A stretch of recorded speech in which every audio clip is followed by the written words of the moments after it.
goes into making a narrative. In terms of narrative, you can start with something and then It obviously has a sort of beginning, middle, and an end, and it sort of there's a completion to it, some kind of summation. That's the sort of thing. Okay, yeah. Context? Context, yeah.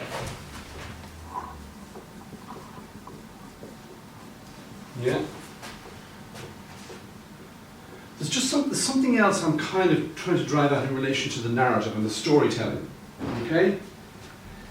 And I suppose maybe to come at it the other way, if you end up in the company of somebody who's a dull storyteller, but who likes to tell stories, you know the kind of person who actually really wants to talk and bend your ear, but generally they're not very interesting. Even if it's an interesting story they're telling you, they just don't kind of get it, you know?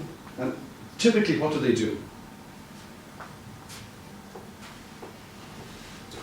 You know, that person that you see in the bar and you avoid them.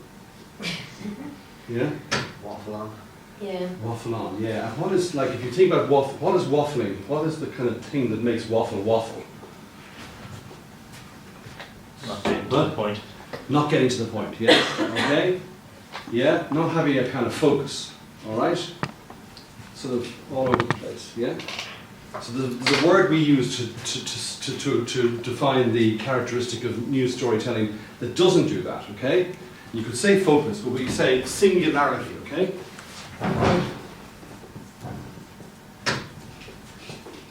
Okay? Or if you like, focus, okay? And these stories, a couple of them we show you here, will very clearly have singularity and focus, okay? Even though they're dealing with issues that are much broader, okay? And could include lots of other elements. The reporters have taken a particular focus and a singularity. And that's something I really want to emphasize, because I think that really goes to the heart of broadcast storytelling. Whether it's for radio or for TV or for online, for YouTube, whatever, for something that's the difference between something you write for a newspaper and something you prepare for to be viewed or listened to is what? Fundamentally. The way it's experienced. What's the difference? Well, it's a more multi-sensing, whereas print, it's just you're reading a story with TV storytelling. There's a visual element, there's an audio element, and there's a time constraint. There's a lot of different kind of layers to it. Okay, yeah, but there's something else you can do with something you're reading that you can't so easily do with something you're listening to or viewing. Well, you can go on and on. You can go on and on. Yeah, you can kind of frame it whatever way you like to an extent. Yeah, but if you're reading something, you can go back and start again, can't you, easily? Okay, or you can check something, right? So somebody can sort of, what was that? And flick back. Okay. Oh yeah, what was the first paragraph? You can do that, okay? Can't do that. You can't easily do it with something that you're experiencing as a video or an audio report, because it's a linear process. And in that, it's like a conversation. You know, when somebody has said something and they've moved on, you really don't want to be going back and repeating yourself. So that's why I particularly emphasize this idea of singularity and focus. A newspaper article or a magazine piece can perhaps have more, can be more broadly based, can draw in more elements, doesn't have to have that kind of strong narrative structure. At least I don't think it does. I don't do print journalism. You've done more print journalism than I have, so maybe you might argue the point of it. But I think you can be much more, diverse, if you like, in the elements that you draw in. When you're telling a story for TV or for radio, it needs that narrative, that focus, that singularity, because people need to be able to follow you through. I think they need to be able to go with you on this journey. You know, in drama, the idea in drama is that you have these characters and they start out at a particular point at the beginning of the play, and the idea is that something happens, there's some kind of experience they go through, they're transformed in some way in the relationship, and it ends up then with some sort of resolution. Okay, so the narrative isn't just a sort of random series of events, and actually one thing leads to the other, okay? And there's a progression, okay? Well, I think we try to approximate that, and good television reporting, but always at least reaches for that, and where possible actually delivers it as a complete package, okay? So that's the thing I particularly want to emphasize at the beginning, all right? In relation to scripting, just any thoughts on that, particularly for television and pictures?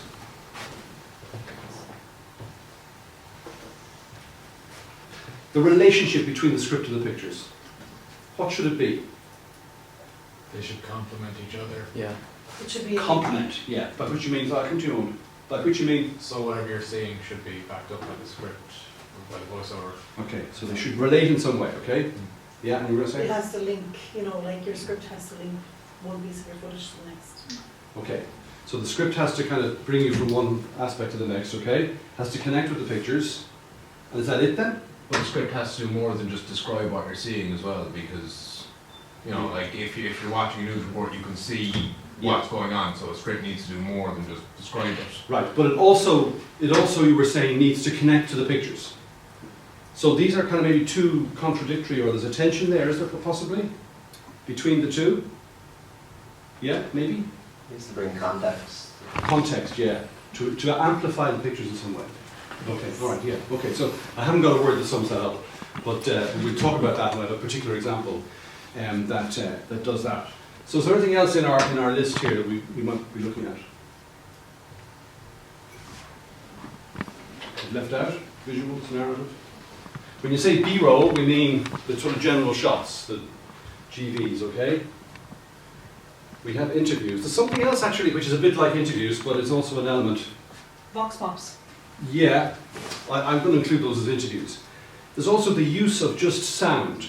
Okay, I could say that's B-roll if you like as well, but rather than visual B-roll, sound effects. Okay, incidental sound, people making a comment, speaking to each other, that sort of atmosphere that you pick up. Okay, so I don't know. I'm looking for a word for it, but audio effects. Okay,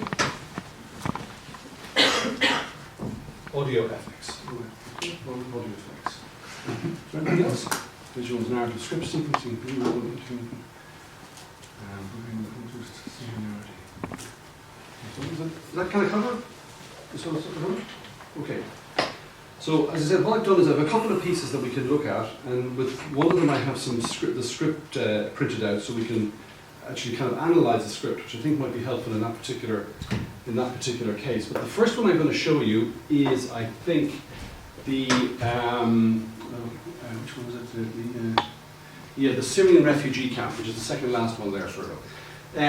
Just by way of explanation for this is a piece prepared by reporter Bryan Dobson, who works largely in the foreign area. And last year he travelled to the Jordanian border and visited a refugee camp. And I want you to look at a couple of things in relation to this report. First of all, the narrative structure. Okay? I suppose there are broadly two types of narrative, okay, in news reporting. The obvious one is where you have a sequence of events, all right, where you could say the day began with, okay. If you don't have a sequence of events, and quite often in news there is a sequence of events, something happens, there's a reaction to that, there's some further reaction, there's some kind of resolution, isn't that right? And it begins at a particular point in time and it concludes. The committee met, they had a big row, they all had, the falling out, they passed a motion, and they all went home, okay? Sometimes, and this is an example, you actually have to create a narrative as a reporter. You have to impose, if you like, some structure on something that doesn't have a naturally given narrative structure. And this is a visit to a refugee camp, so there's no natural narrative structure there, but he has created this narrative structure, which I'd like you to watch and think about. We can talk about it in a moment. And listen for things like the use of sound, the use of pictures that are not straightforward interviews. He has a piece to camera in it, so that'll be interesting to watch as well. And there's another interesting technique that he uses as well, that he doesn't reveal everything immediately at certain sequences, that the story is uncovered to you little bit by little bit in one particular case, all right? And he does that with the use of the script and the pictures. Okay, so a couple of things to watch out for. We'll have a little look at this. Deep in the Jordanian desert, just a few kilometres from the Syrian border, lies Zaatari, one of the largest refugee camps in the world. As we arrive, the call to worship rings out from the mosque that's been built in the centre of the camp, but that's not the only infrastructure here. Zaatari was set up in 2012 as a temporary shelter for those fleeing the Syrian war, but 4 years on, it's turned into a bustling town. Rows of shops and restaurants line streets that have been given names like the Champs-Élysées and Fifth Avenue, We couldn't be further from Paris or New York, but it does mean that some of the refugees living here have been able to return to their old livelihoods as shopkeepers, bakers, tailors and barbers. The refugee camp's resident barbers have made a house call today to a hospital in the middle of Zaatari. Their customer, a 14-year-old boy injured in an airstrike. Motaz was leaving a mosque in the city of Dera in southwestern Syria when the bomb struck, killing a number of children, but he managed to survive. My head was badly injured, Motaz says. My eye, my arm and one of my legs were also damaged. At first I couldn't move at all, but now I'm starting to improve. Motaz is being treated in a hospital run by the charity Médecins Sans Frontières, Doctors Without Borders. We received 2 sisters who was injured by a bomb where the house fell over them. So they were dragged from underneath the destruction. Most of our patients are blast injuries. They come with fractures, they come with head injuries, spinal cord injuries, and a lot of eye injuries. We meet a 77-year-old woman who lost an arm in a missile strike. She doesn't want to be identified, but she does want to tell her story. They were sleeping at home with her son and his kids, and then the missile landed next to the house. So there were some destruction in the house. When she started to sit in the bed, she felt that she lost her arm. Zaatari refugee camp covers a massive 5.5 square kilometres, and at one point it was considered the 4th largest city in Jordan. Now the population here has come down somewhat, but there are still 79,000 people who consider this place home. No more people are allowed come here. They now have to go to neighbouring refugee camps. And when you consider where we are, it's no great surprise that so many have ended up here. The Syrian border is just 12 kilometres that way.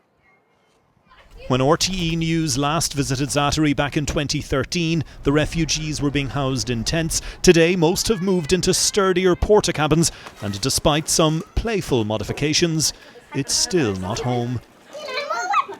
5,000 babies have been born in Zaatari refugee camp since it opened, which means that for most of the younger children here, their home country of Syria only exists in the stories they've been told. But for those who are older, there's little else to do here but to reflect on a war that has shattered so many lives. Brian O'Donovan, RTE News at Zaatari refugee camp in Jordan. Okay, so there's a good lot to talk about in that, isn't there? All right. First of all, the narrative structure, the storytelling. What is it? How's it put together? I mean, it opens with this refugee camp and how it's become a town, and you nearly forget about the backdrop of the Syrian Civil War. Oh yeah. And then they're talking about the barber, and then there's that great bit where the camera just pulls out, and the guy getting his hair cut is in a wheelchair and the legs in a cast, and then you just instantly remember that you're drawn back the bigger picture. Exactly. Yeah. It's a very clever use of that little sequence of pictures. But even just from the beginning, and just maybe further, just the opening sort of shot. But don't just roll it just yet. So, just in terms of how he tells the story, what narrative structure? If I'm focusing on this notion of having a narrative, okay, and we come to the bookends in a moment. But in terms of the narrative, what is the narrative? The refugee camp. Like he starts with looking into the refugee camp from the outside, and then he ends with. So what is your experience as a viewer? It's like we're being brought in a trickery around this little town. Exactly. Yeah. He creates this journey that you go on, doesn't he? Yeah. Sorry, that's the way I kind of read it. So it starts off. So Fergie, just run the first, 10 or 15 seconds. So it starts off. You're on the road. There's the signpost. Deep in the Jordanian desert, just a few kilometres from the Syrian border, so you see the Syrian border, lies and there's a wide shot of the largest camp, refugee camps vast area, in the world. largest in Jordan. Little sound effect to give you that sense of As we atmosphere. arrive, the call to worship rings out from the mosque that's been built in the centre of the camp. But that's not the only infrastructure here. And then hold it there and then he's kind of into the town, okay? So you see what he's done immediately. He's created this kind of, exactly, you're kind of on him with the journey. And he uses phrases like, we meet, You know, we travel, we see all the time. Your partner at this, he's drawing it. He wants you to have as close as possible the experience he had of visiting the refugee camp. Because is there a news story here, in the strict sense of news? No. No. It's a visit to a refugee camp, and it's a way of accessing an aspect of this Syrian story. Okay, and explaining the experience of these people. So we go in. And then you roll it on a little bit further, Fergal. So you're now in the town, okay? So this is, there's a bit of reference to the history, the context of it here. There's a transition coming up. Listen. We couldn't be further from Paris or New York, but it does mean that some of the refugees living here... So watch for this transition now, okay? ...livelihoods as shopkeepers, bakers, tailors, and barbers. Okay, we'll hold it there for you see? So, okay, so he's taking you into the town. He's described how they're called the Champs-Élysées and Fifth Avenue. And then have you done in scripting this contrasting opposites? I think we might have talked about it in the radio. I'm sure you have you? In the idea that the effectiveness of a contrast, yeah? So, you know, in this case, he says, you know, the streets are called the Champs-Élysées and Fifth Avenue, but we couldn't be further from Paris or New York, okay? So it's a way of underlining how different is the lives of these people to the lives that, you know, we would expect in a big Western city. But they have been able to return to their normal lives as, whatever it is, shoemakers, and barbers. And then there's a little bridge in, okay? You see? He does that. So he has this young lad, Zachary. If you play it on there, Fergal, there's another nice transition coming up. So Zachary and the haircut. Refugee camp's resident barbers have made a house call today to a hospital in the middle of Zachary. Their customer, a 14-year-old boy injured in an airstrike. Now. Motaz was all right, so as you were saying, there's this kind of use of the pictures to reveal it, so you can play it on there for Oscan, the city of Dera in southwestern Syria. So we've now gone from the road, the big wide shot, the shots of people on the streets, somebody working, and now we're meeting an individual. We're meeting a real person who's had this terrible experience. So we've gone, if you like, from the very broad right down to the narrow individual story, okay? Motaz is being treated in a hospital run by the charity. And then, stop there for a bit. See that? Did you hear that transition? Motaz has been treated in a hospital being run by Médecins Sans Frontières. So you're kind of moving from this boy to the women and their experience, but he's scripted it with that little transition. So there's no sense of we've suddenly kind of randomly jumped up and gone somewhere else. And it's all on the journey. So we've Motaz, and then we turn around and there's the hospital. And now we're into the hospital. Do you see what he's doing? He's kind of taking you through the whole thing. So there's this kind of really very, very elegant flow through the story. Keeping, I think, so your interest, because we're now moved on to the next is this woman. We play that. Doctors. She's fantastic. The doctor is just, isn't she just a great? Sisters who was injured by a bomb where the house fell over them. So they were dragged from underneath the destruction. Wonderful description, isn't it? This is from somebody, you know, whose English isn't her first language. It's very vivid. Head injuries, spinal cord injuries. So then this is quite general here, the kind of injuries they're dealing with, experience people have, and then again a particular story, the woman who lost an arm in a arm. missile strike. She doesn't want to be identified, but she does want to tell her story. It's very nicely shot. I'm saying I don't know who the cameraman is, but it's really lovely shots moving out of focus and into focus. So there was destruction in the house. When she started to sit in the bed, she felt that she lost her arm. Zachary refugee camp covers a massive The piece of camera. What's the piece of camera? Very animated. Yeah, and why is it very animated? Just to give it, by doing it with force, I suppose he's... But what gives it animation? What brings it alive as a piece? I think even the fact that he's moving. He's moving, that's the first thing, yeah. Kind of bringing us to look at what he's talking about. Yeah. I mean, it's almost like the experience if you were there with him, and he'd say, look, the over here is this, and then they have this over here, and you're kind of you're engaged in this, yeah. So if you roll it there, this is a very 5 square kilometres and at one effective piece of camera, I think. The 4th largest city in Jordan. Now the population here has come down somewhat, but there are still 79,000 people who consider this place home. No more people are allowed to come here. They now have to go to neighbouring refugee camps. And when you consider where we are, it's no great surprise that so many have ended up here. The Syrian border is just 12 kilometres that way. Yeah. Where we are. Yeah. So Syrian border there, these thousands, 70,000, look at the figures here. and that's it, it's full now. And it's not surprising it's full because the border's only over there. And you know, the difficulty when it's a piece to camera is why are you doing it? You know, other than to show that you're there. Which is important as well to locate you in the story, particularly if it's in a foreign location like that.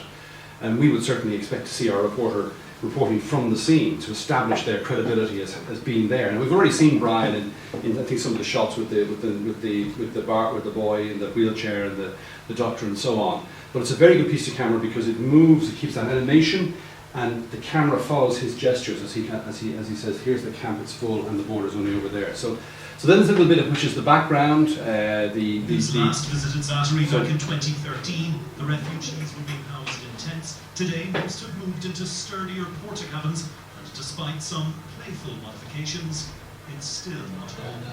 So again, that's another one of those contrasting opposites, isn't it? Despite some playful modifications, it's still not home. So he's focusing now on the children. So, you know, they've been born there, a lot of them, and all right. And that is your bookend, isn't it? What was the phrase you used? Right, okay, we're back with this boy again. Just to remind, because the boy in a sense is the centre of the story, isn't he? It kind of has a sort of, he gives it that kind of gravity, if you like, you know, that anchors it. And it's a lovely way, it's really very satisfying to go back and just conclude with the boy again and leave him with the shot there. And you're left thinking, aren't you, what does the future hold for him? He's you know, hundreds of miles from home, he's suffered these terrible injuries, but he's on the mend. So, you know, it leaves all these kind of questions. And what it doesn't do, which we were talking about, is, well, let me ask you, what does it not do? A report on Syria. What's not included? Sorry? Nothing to do with the war, really. War? No, nothing to do. It doesn't talk down to you or anything. It's just like Evie said. It's like a tour guide. Yeah. You know, it's almost informal. Yeah, very, very, very direct. Now, if you listen to the scripting, it has a kind of energy to it, you know, and you know, quite statico as well in some ways, which delivers a kind of a sense of you know, urgency or imperative. Just you hear that in a lot of news reporting, a kind of style where, you know, sometimes the sentences are shortened and given a kind of punchy crispness, which we'll come to another piece in a moment. But just in terms of the singularity, does it have focus on singularity as a story? Yep. And how does it achieve that? By focusing on certain characters, like the boy in the wheelchair, and like bringing us back to him again, and focusing on different characters that you kind of meet along the way that give you a little bit more information. Yeah. And the other thing he doesn't do is he doesn't talk about the refugee crisis in general, does he? No. About how Jordan is struggling. I mean, vast numbers, millions of people have flooded. Even Jordan's population has been swollen by, 20% or something extraordinary. He's not talking about that. He doesn't talk about the war in Syria. He doesn't talk about the bombing or the ISIS or President Assad or anything like that. His focus is very, very particular on what is his one camp. All right. We still get a general sense of broader topic. Exactly. Yeah. Okay. So that's what I mean by singularity. All right. And it is, we kind of, you know, somebody maybe less experienced would be maybe tempted to sort of draw in, you know, this camp is one of, you know, dozens across Lebanon where millions of people, and you get in a kind of discussion about the refugee crisis in Lebanon or whatever. But none of that. He keeps the focus on the story, on the individuals you're meeting. Okay. So that's what I mean by this notion of singularity, and particularly narrative. It's a very good one for that. And a couple of things there, transitions and so on as well, which I think he's done very well. Is there anything you want to say about that? I like the line at the end that he used, and he says, while the boy is looking in the mirror, and he's like, oh, and he must reflect on the war. Like there's so many puns in that, you know? Shattered lives, exactly, yeah. Can it probably, they're good to be used maybe sparingly sometimes. But yeah, there's a nice scripting. And I'll come back to it again, but I mean, with another example, but all through it, there's this notion of, you know, connecting with the script, but then adding a bigger picture. You know, so here are the children playing, you know, and these are children who will never know may never know their home places. So it kind of explains something that they're experienced by you're looking at the children that's not evident from the pictures, because they just look like kids having a great time. But he's giving you that bigger context. Yeah. So there's a lot of that in it. Are there other things that strike you? Voiceover, pieces of camera, the audio effects. I think the Arabic language in the background from the people that are speaking before he goes into the translation is really the call for worship. The call for prayer. It makes you feel like you're in a town really straight away. It's very evocative, of course, you know, for the Muslim call for prayer. Of the electric razor when the boy's getting his haircut, that's very effective. Yeah, all of those. And I mean, they're certainly not news. Yeah, but they have that effect, don't they, of kind of drawing you in and letting you give that sense of almost like you're there. And the way it's shot as well is very effective, because a lot of there's good close shots, tight shots on the hair. I mean, very, very close. At one stage you're looking, aren't you, right at the razor, so you're right in there. You know, so that use of big close-ups and then the wider shots is very effectively done. And the pausing. You know, to allow the sound to be heard, or the atmosphere to be heard, or the children running and laughing, you have to stop talking. Okay, and sometimes a hard thing to do as a reporter is to stop talking, because you have lots to say. I've done a lot of research on this story and I've loads of information, and I have to get it all in. So the challenge is to know what to leave out. Well, that's the editorial process, isn't it? It's a process of selection. Let me just look at another one. Unless there's anything else on that, I don't want to keep you too long. I think the plan is we're going to crack on till about 11. Is that good, or is it good to go before that? No? And I'll take a break, watch another one, have a chat about it, take a break and come back, okay? So we'll look at a piece that was done just last year. It's the whiskey one. Fergal, thank you. And this was done last year. It's about 3-4 minutes long by Sharni Violon, who works with me as a co-presenter on the 6 o'clock news. And this was done for the ploughing championships, okay? Which I'm sure you're all familiar with. You've never heard of the ploughing championships? No. Sorry. It's a big agricultural show that, I mean, thousands of people go to over 3 or 4 days, you know, on a real farm. And they plough, but they also have a lot of other kind of agricultural, industrial, commercial activities and all the rest of it. It's a huge event. It's become one of the really big events in Ireland. And we broadcast live from it. You know, looking at another aspect of farming, which is the whiskey industry, okay, which has grown up in recent years. These small distilleries that are producing, you know, what they hope will be much sought after, high quality whiskey, okay, and the farmers who are supplying them. Okay, so it's an aspect of the sort of farming story that farmers, it's another outlet, if you like, for farmers for their grain, their crops. So she's commented from that point of view. So it's a story about the whiskey industry and the kind of connection that it has with farming and agriculture. Okay, so but I wanted to look at it from a couple of points of view. Just again, pay a bit of attention to her scripting, which is quite sparse. Okay, the use of natural sound. People talking, engaging, conversation, interconnecting with each other. In other words, people speaking but not being interviewed. Okay, all right. You'll hear some of that. The narrative structure, how she kind of assembles the piece. Okay, and some of the use of pictures. Okay, all right. And some of these close-ups and wide shots. All right. Okay, so we'll just run it straight through and chat. Central command at Waterford Distillery, and it's time to make the cut. The temperature is at 87.9, so another minute or two now we should be able to go. The legs and everything are spot on it. This is new make spirit, yet to be casked, and it packs quite the punch. We're about 74-5% alcohol there now, and if you were to taste whiskey in a bottle it'd be about 40% or thereabouts.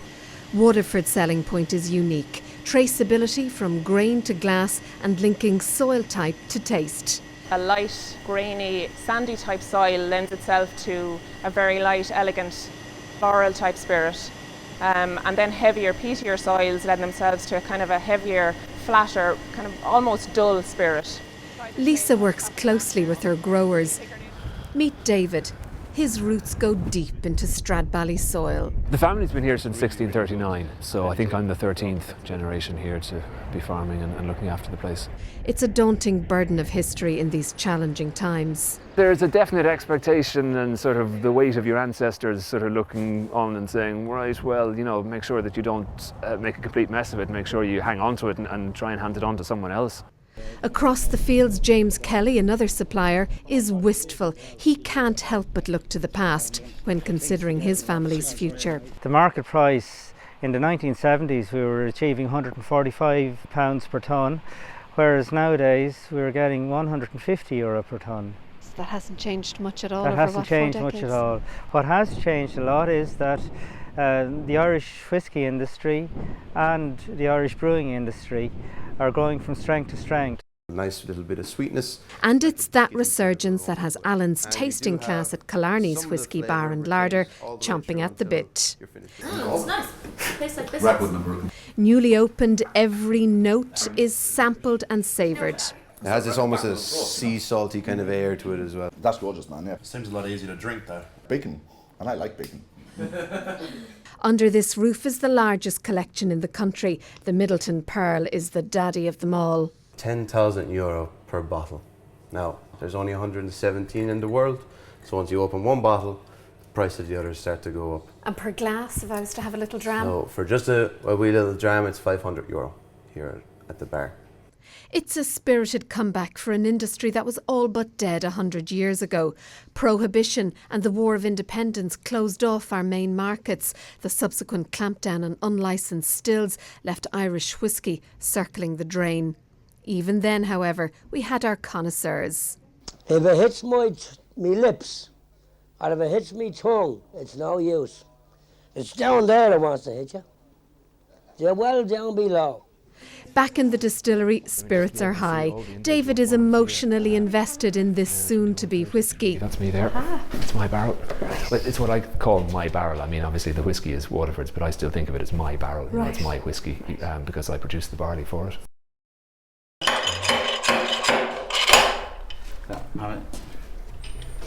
Oh, that's fantastic. What are you tasting? Everyone tastes something different. Oh, that's good. Oh, can I take it away? But he knows farming is in bad shape and trouble is brewing. We've had 3 very bad years in a row. I mean, the price has been on the floor for 3 years. Yields last year were very good. That softened the blow a little bit. Yields are back down again this year. We've had quality issues this year, and the grain price is still on the floor. It's tough, and morale is gone. A golden future for Waterford's newest whisky, but the glass less than half full for the tillage industry. So very simple again. It's not a news story. It's a feature. Okay. So the narrative structure. If we start with that, how has she assembled it? How has she put the story together? What are the components, the building blocks, if you like? Yeah. Well, I think she brings us in with them brewing the whiskey, and then that brings us to meeting the farmer, and then brings us kind of in a circle to where the farmer is tasting the whiskey, exactly. his whiskey. Yeah. So we kind of end up sort of where you start at. Yeah. And at the beginning, it's about there's a nice. I just thought there was a nice use of that effect. You know, are you ready to go? You're ready, and we're ready to distill this, whatever that you say. So there's a kind of a sense of you're there as a spectator of this process. Okay, it's very little script. They're not actually interviews really. It's this sound of the people going about their business. Okay, so that gives a good intro. I think a very effective introduction. So that then, and then how does she get from the distillery to the farm? Footage.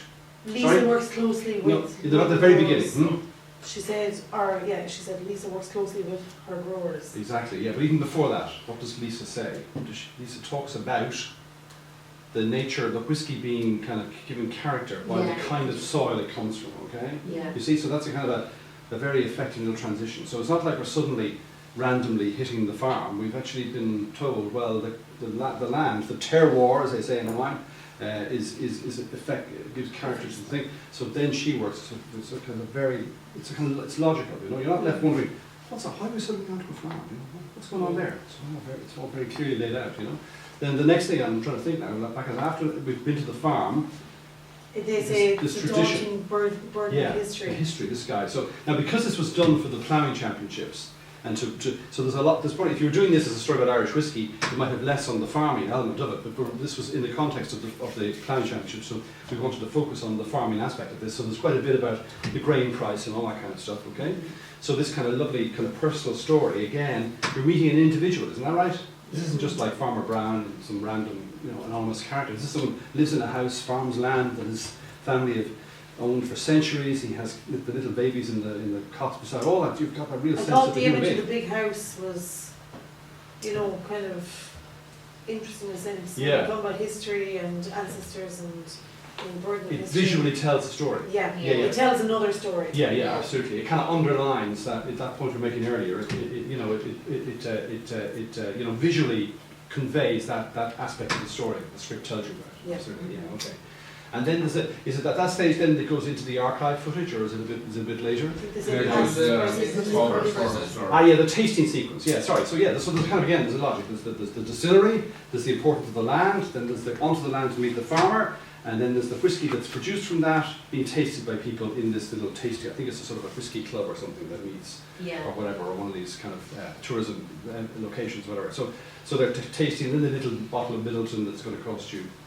What's it for a glass? 500 euro. Okay, we'll give that a miss. Okay, so you see that? Okay, and then there's a little bit of the history about the prohibition and all the rest of it, and the nice little archiving piece. Okay, and then we're back, and I forget what the transition was back to the shots of the making a spirited comeback. Yeah, that was a lot. Okay, all right. See the way? Okay, and that's the pond. Spirit. Yeah. It was whiskey was going down the drain or something. There's another one was Trouble is Brewing. Trouble is Brewing. Yeah. I think that's right. Okay, any of those. I got a bit tired. Did you? Okay, maybe one or two less puns. Okay, but you see, so she's using those transitions there. Yeah, which you noticed, and then back, and then as you say, completing the piece back with the farmer tasting his own whiskey. And that sort of final shot on the land. Okay, so it's very satisfying to return to somewhere you were earlier in the package, and you see that with this kind of narrative structure. We'll have one a little bit later, which is slightly different. All right. So, are there other things in that sort of struck you? There was a really interesting shot where he was talking to one of the farmers at the start, and it kind of zoomed in on his face as he was saying about the pressure of keeping the family business going. Yeah. You very rarely see that kind of technique. The moving the camera in and out, which is quite common in other kind of documentary feature making. But it was used there all right, and there was a lovely quality to the pictures. They had a kind of it was different than normal. Yeah, it looked a bit different. Maybe it was sourced different somewhere else, but it fitted in narratively. Was that on the news, or was that a package that was used? Like on News Now or something? No, that was on the news. That was on the 6-1 News. Yeah, that was and maybe the later bulletins and presented by Sharon. So that's why she didn't follow the piece of camera in it, because she was the presenter of the program. So she wasn't going to be necessarily. If you were going to take stuff out of it, say it's too long at 4 minutes. Say we need to lose 30-40 seconds. Are there bits that you could take out and still retain the sort of flow and structure? The archive would be the first to go anyway if you had. The archive, yeah. You like that, yeah. But the piece with the bar, the touristical bar, I don't think that's really necessary. Yeah. So there are bits you could actually you could do a kind of jigsaw puzzle thing a bit with it and take pieces out, couldn't you? And probably would still slot together. You might need slightly different scripting lines. Okay, so that's an aspect as well, because sometimes editors say, look, it's too long, I have to cut it back a bit. You say, I had these wonderful shots of such and such, or I dug out this archive. It took me days to find. The archive was good. It was gave you that sense of the history of whiskey. Maybe 3 years ago now. Do you remember the Pope resigned? Pope Benedict, first time in centuries that the Pope had not died in office but resigned. Okay, so this is a report that was done on his last day in the Vatican, and there was a series of events took place. So the narrative is obviously the day began. So it starts off and takes you through these series of events. Okay. So if we look at it without the sound, we can then listen to it with the script and really see how the script kind of connects the pictures and gives context and meaning, and uses various techniques to kind of knit that together. So we'll have a look at this. In the Clementine Hall, Benedict prepared for his final hours as pontiff, meeting the College of Cardinals. Pope Benedict described the Church as in the world, but not of the world. Addressing the cardinals, he said, "Among you is the future Pope. I assure you of my prayers." He greeted each cardinal individually, including Irish cardinals Connell and Brady. Only the latter will vote in the conclave. Already thoughts are inevitably turning to the process of electing Benedict's successor. Much speculation rests on whether he comes from Europe or North America, or indeed from the developing world, from Latin America, from Asia or from Africa, where the Church is growing in numbers. I would look for somebody younger. I would look for somebody who has maybe a similar type of intellectual, academic background to Pope Benedict, but also with the type of pastoral outreach and care that Pope John Paul manifested. This afternoon, unique aerial views of the Vatican State. The world watched and waited for the final act in an 8-year pontificate, one marked by intellectual and spiritual rigour, but overshadowed by child abuse scandals and political intrigue. The Vatican household steadied itself for the departure of a living pope, an event unheard of in 6 centuries. Pope Benedict then emerged from his quarters for the last time.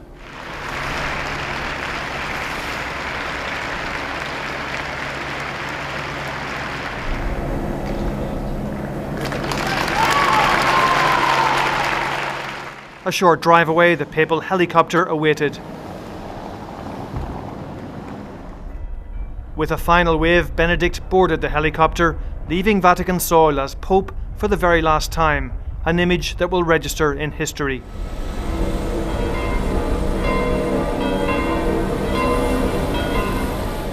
As bells tolled across the Eternal City, the papal helicopter rose above St. Peter's, circled the fabled basilica once, before heading south to Castel Gandolfo.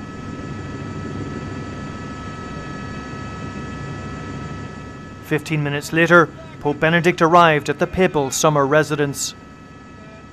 Tony Connolly, RTE News, at St. Peter's Square in Rome. Okay, just under 3 minutes, I think. All right. So, any comments on that? It was very linear in like the sense that he just outlined the whole day. Yeah, it's pretty simple. Yeah, I mean, it's, the narrative is given. Okay, so the challenge there isn't to create a narrative, or a structure, or a storyline, or a structure. It's there. Okay. Yeah, absolutely. Yeah. Anything else? It's like I said, he's scripting visuals that were already given to him. Whereas, if there was a reporter on the ground, it would kind of be a case of, oh great, I can shoot this for this purpose, or I have this link in my head, so that'll be perfect for that. Whereas, very much had to craft it and then kind of do the best of what he had. Yeah, yeah. I mean, really, his tool was the script and his choice of pictures, with the possible exception of the interview in the middle. Like even the pictures of the Vatican staff, like you need his script to tell you almost that they are the Vatican staff because you don't really know. Yeah, yeah. Well, you probably get. Well, you guess probably make a guess. like, yeah. From the So I'm kind of interested in what the script added to your engagement with or understanding of the story. Well, they when they were going up to shake his hand, it kind of brought it back to the Irish kind of aspect of it, and then he added in that one of them was they were going to have to vote. Yeah, but only one got a vote. Yeah. So that was probably the touch and go kind of thing. Yeah, that was. But let me show you first of all the script. This is the entire script. Okay. All right. So it's almost a 3-minute package, I think, and there's 200. I wrote it down here. I counted them. It's 252 words. Okay. So it doesn't half a page, and I haven't particularly shrunk it or anything like that for effect. Okay. All right. So first of all, the script is very spare. Okay. And there's lots of places where he just stops, even just at the end there. There's no particular sound. There's a vague hum of the helicopter. He just stops, just to let the shot ring. When the Pope comes out, did you notice? He says the Pope leaves his quarters for the last time. And there's applause, yeah? And then there's just a shot of the Pope down looking around. He doesn't say anything. And then there's more applause and there's a cheer. It's like as though they see him and then they give a big cheer. He just lets that little 7 or 8 second sequence run with no commentary at all. And not much is happening. But the effect, I think, is that you are kind of being drawn in. He doesn't get in the way, really. And this is kind of probably, on a story like this, one of the jobs of a reporter is not to get in the way of the story, to let the pictures and the sound and the effects of the atmosphere speak for itself, okay? What I also did was, with his script, is, I'm going to hand this around, is I broke it up into sentences, okay?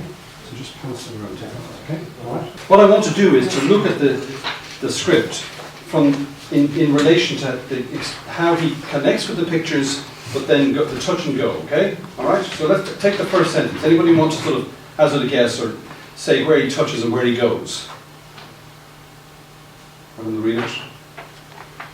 Okay.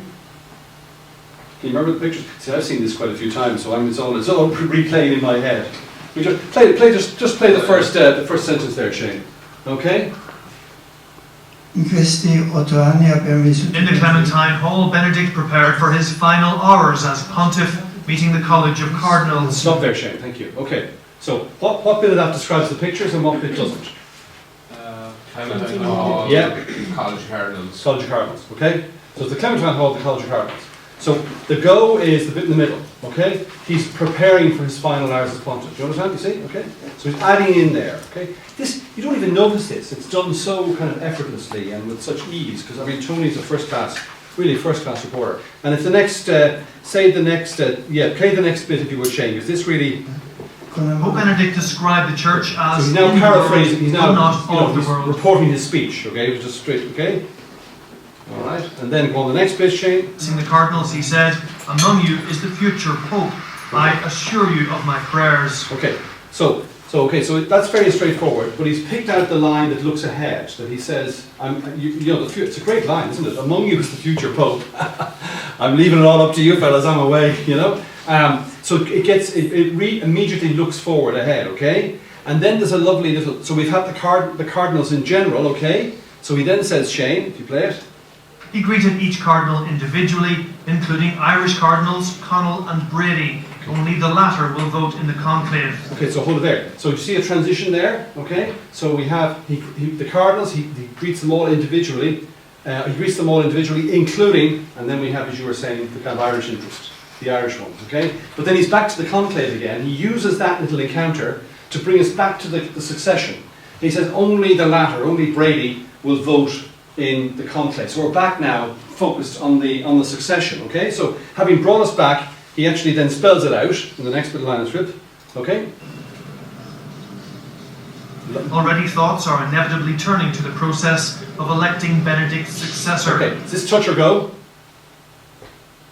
It's go. It's go. It's gone. Okay, and the next is kind of go as well, isn't it?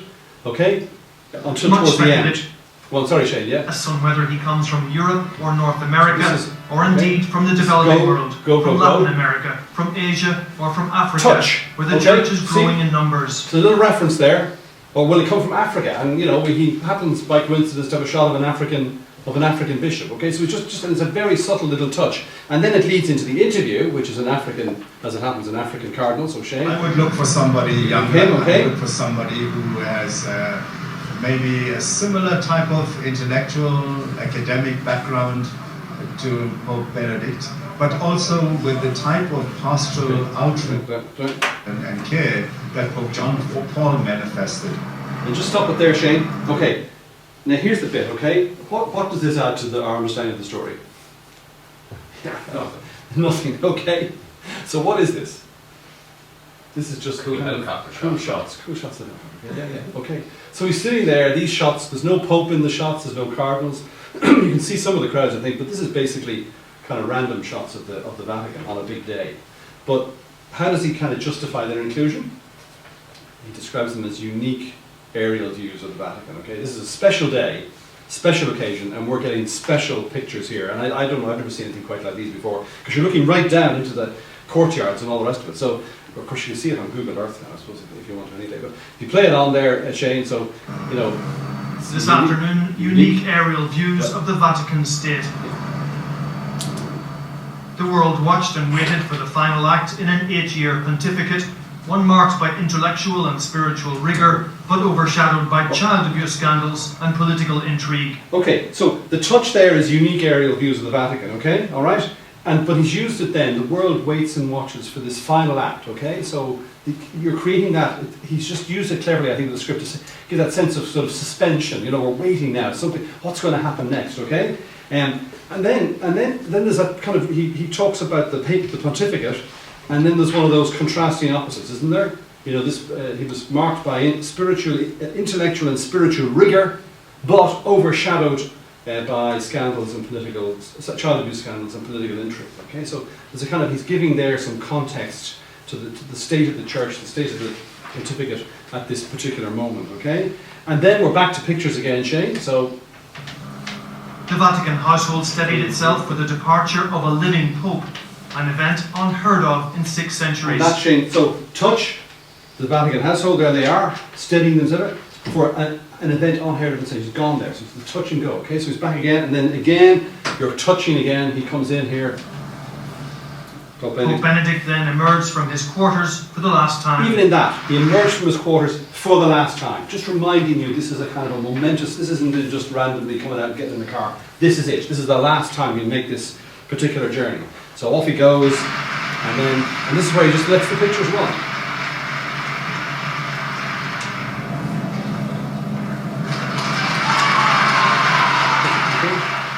A short drive away, the papal helicopter awaited. So you're just describing the pictures there, more or less. And then a final wave. With a final wave, Benedict boarded the helicopter, leaving Vatican soil as Pope for the very last time. Touch, go. An image will register in history. Register in history, okay, go. And then this little transition, okay, the bells, which gets us from the helicopter on the ground across the eternal city. To the papal helicopter rose above St. Peter's, circled the fabled basilica once before heading south to Castel Gandolfo. 50 minutes later, he arrived. And he just pauses there, okay? And then he has his final payoff line and the outline. Okay, so do you see what I mean by this kind of technique? Does that kind of make sense? You know, in terms of what you don't want is a script which describes everything you're seeing on the screen. Okay, but equally, what you don't want is a script that is referring to things that have, you know, that are not referenced or connected with what you're seeing on the screen. So you're kind of walking those two lines, okay, or meeting those two requirements. And I just think it's an example where he just does it absolutely masterfully. So every line of the script should either reference something happening on screen or prepare for the next thing to be referenced. I wouldn't say every line, okay? But I think you need to, every so often, in something like this, you need to be returning to the images that you're seeing. You need to connect the script to the images. And it doesn't have to be, you know, a particularly, kind of spectacular connection. I mean, he's just saying, you know, the Vatican household, for example, steadied itself for the departure of the living Pope, an event unheard of in history. Okay, so he's what he's really saying there is the information there is this is a unique event, unheard of, the departure of Pope. But he connects it with what the experience of the people you're looking at, the Vatican household. Okay, but in fact it's us. We're the ones who are watching this event unfold. Okay, but so is it keeps that kind of anchor. So it's kind of like, it's almost like glancing off the pictures and then returning to them again. Okay, in the script. What about the question of this notion of singularity and focus? How is that reflected, or is it delivered, or if it's not delivered? What's is there a comment on it? The other thing that you notice about that is just think a bit about how it begins. And there's a similar, if you like, approach with the whiskey one, certainly. What else do we look at? So, yeah, just the way the thing starts. Go pay just the very beginning first. Yes. Little effects, yeah. It may look like a humble potato, but this type of spud has a lot of history attached to it. Bang, stop, you see? Okay?